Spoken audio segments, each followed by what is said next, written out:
Hi, everybody. This is Silvio Canto in Dallas, Texas on Wednesday, July the 14th, and welcome to our video commentary. Well, Cuba is on the top of the news again.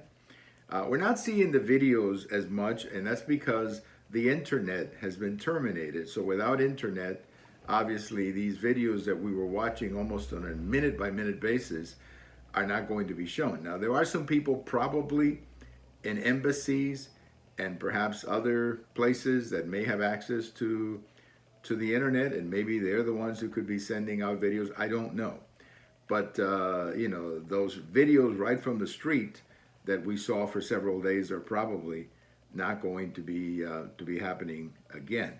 Now the question is, what should the United States do?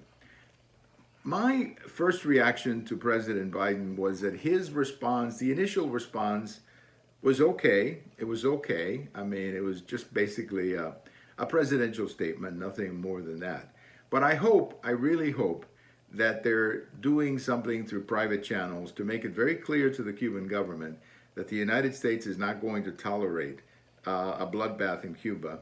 And the United States is willing to intervene, not necessarily wants to intervene, but willing to intervene if that's what it takes to protect the people of Cuba. I also hope, frankly, that we are telling the people in Cuba, particularly the military leaders and people underneath the leadership, I hope we're sending a message to all of them that, there is a future in Cuba if you get rid of these people.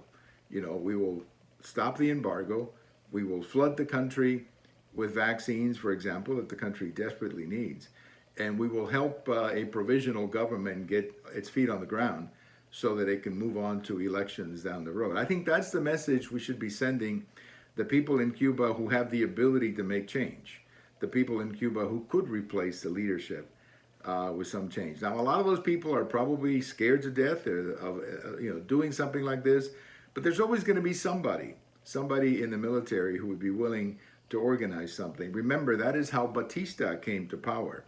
In 1933, he was a sergeant, and he led a military revolt against a Cuban dictator back then. So it could happen. That could be a future for Cuba that does not require a U.S. intervention, but clearly is something that the United States and Cuba can do together. But we have to make it very clear to the Cuban people that if there's a government change, that the United States is willing to help. And I think that's important for them to know that. Thank you for watching. And if today is your birthday, happy birthday. Bye-bye, everybody.